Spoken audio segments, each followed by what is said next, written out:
We start with some breaking news. Right now, Spokane police on the scene at the waste-to-energy facility on Geiger Boulevard after employees there found a body. Police don't know yet how that body got to the plant, and they are not revealing any details about the potential cause of death or whether the body is of a man or a woman. So we'll bring you more details on this story just as soon as we learn them from police.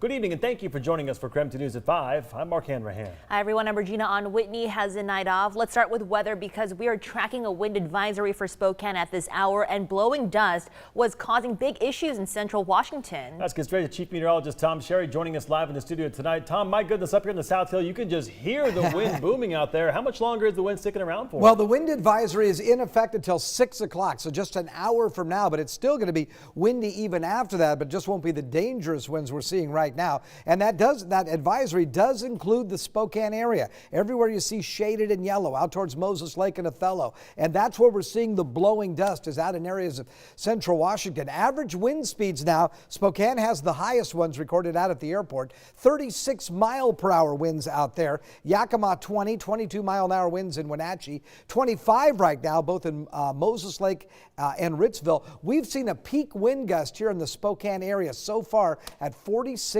miles per hour. So yeah, it's been howling. Oh, did I mention it's raining? At least that will help with some of the blowing dust. And you can see the winds out at the airport right now out of the southwest at 36 miles per hour. And it's pouring over in at Lake Coeur d'Alene. There you can see the rain. Not so much rain out in central Washington. So I guess my previous statement about tamping down that dust is not really helpful in central Washington with the rain. But we've got those stronger rain showers now moving across eastern Washington and northern Idaho. You can see the strongest rain now out towards the Spokane Valley. And even now, we've just now spotted an isolated thunderstorm that has popped up just north of the Post Falls area and moving up towards the Rathdrum Prairie. So again, we'll be keeping an eye on that. Beware of really heavy downpours along I-90 as you get towards the State Line Village. Could see some water ponding on the roadways. We'll look for decreasing showers overnight with a low of 45.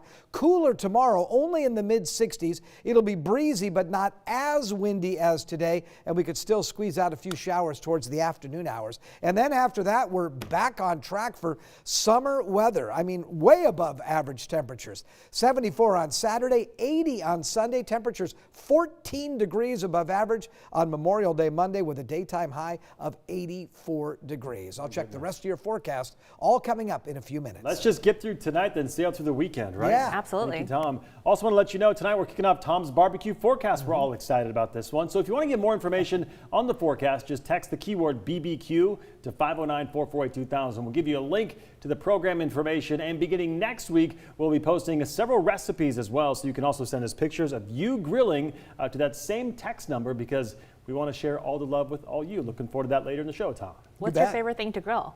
I like everything on the grill. Steak, burgers, dogs, whatever. Good man. Seafood for me, lobster, shrimp, kebabs, right? Okay, you're fancy. Yeah. Boy. There we go. Fancy all the time.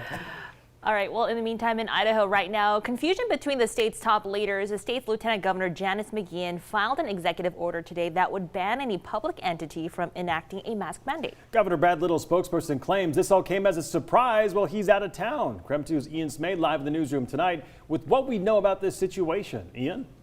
Yeah, good evening, guys. Janice McGeachin is acting as governor while Little meets with Republican governors in Nashville. He is scheduled to return later tonight. McGeachin said in a tweet this morning that she signed the order to protect the rights and liberties of individuals and businesses by prohibiting the state and its political subdivisions, including public schools, from imposing mask mandates in our state. She has been a staunch critic of mask mandates so far, and this has caught the Coeur d'Alene School District off guard. They currently have a mask mandate implemented at Lake City High School due to COVID-19 outbreaks. The district said in a statement this afternoon that it wasn't given advance notice of the executive order and is working with its legal team and Governor Little's office concerning their mask mandate. They also said there is currently no plans to change the mask rule at Lake City unless legal counsel or the school board changes that policy. That means as of now, masks will still be required at Lake City High School tomorrow. It's important to note that Governor Brad Little has never implemented a statewide mask mandate. He left mandates to smaller levels of government, such as cities and health districts, and has said that wearing a mask is an individual decision. Now, there has been some confusion over how McGeachin was able to make this crucial decision without actually being the governor of Idaho. Well, the Idaho state constitution states that the lieutenant governor assumes the governor's role when he or she has a, quote, temporary absence from the state.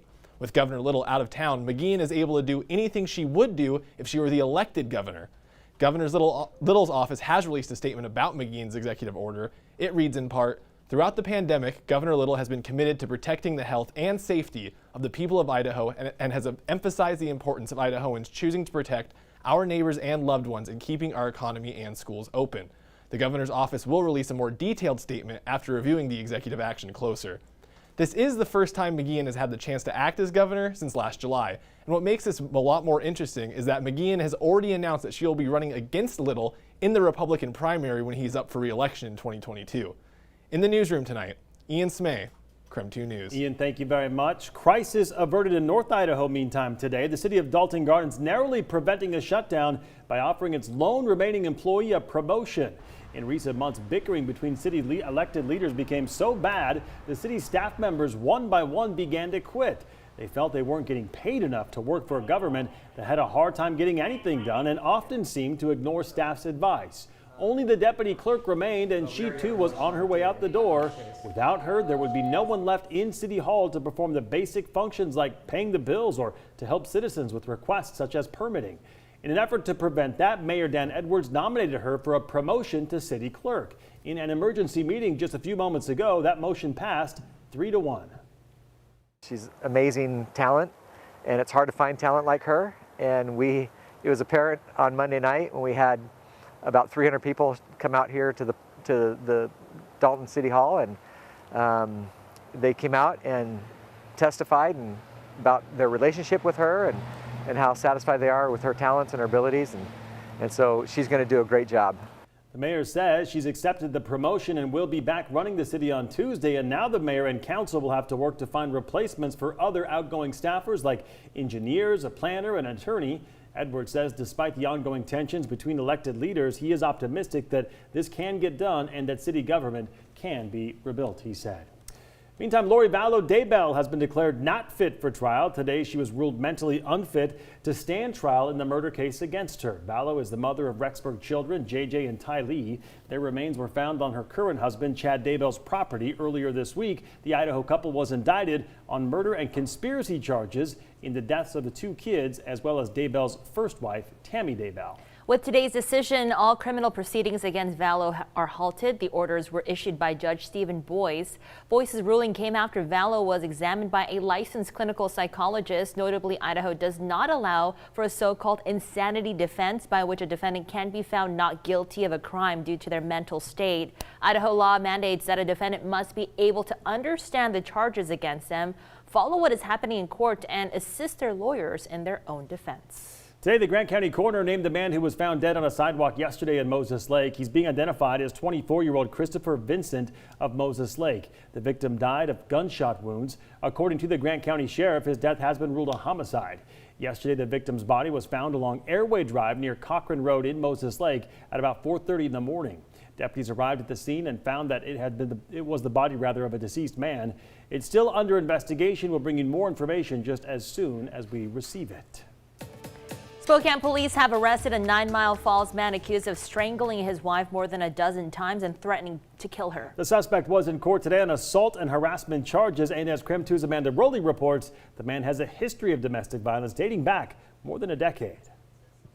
This man from 9 Mile Falls is accused of assaulting and strangling his wife more than a dozen times throughout their relationship. Yesterday, the victim told Spokane police she feared for her life when Douglas Eggleston's violent behavior spun out of control. Spokane County court documents say Eggleston and his wife have been married for 16 years and share 2 children. He has a history of domestic violence dating back to 2009. The victim told police Eggleston sent her several text messages threatening to burn their house down while she and their children were inside. Earlier this month, she says he assaulted her after they had an argument at a bar. While at her car, documents say he beat and strangled her several times.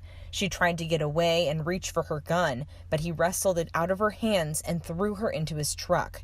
Court docs say he continued assaulting her as he drove them home. A doctor later diagnosed her with a ruptured eardrum and partial hearing loss from the incident. Police arrested Eggleston after taking the victim's statement at Deaconess Hospital. He told police he could have strangled his wife to stop her from killing herself. When they asked if he hit the victim, he said that could have occurred. Dogs say Eggleston admitted to sending the threatening text messages, but claims he sent them to get attention and did not mean it. How do we get the perpetrators to stop? Because the question is, why is the perpetrator doing this over and over, and what's broken in them? Sergeant Jordan Ferguson is part of Spokane Police Department's domestic violence unit. He says state law has started to crack down on repeat violent offenders. Our whole goal isn't to break up a relationship or throw somebody in custody. It's to stop this behavior. And if you can't stop it on your own, we're going to help you stop it by putting it through programs. He says the implications of this would be the individual becomes a convicted felon, which takes away some of their rights. They would also spend years in prison rather than months. Threats to burn down a house with your wife and children in it, which I find very concerning. Eggleston appeared in court today on assault and harassment charges. He remains in Spokane County Jail on a $25,000 bond. Amanda Rowley, KREM 2 News. Still ahead is a big night for Gonzaga baseball as they play the University of San Diego. The series will determine who wins the West Coast Conference. More on that matchup coming up after the break.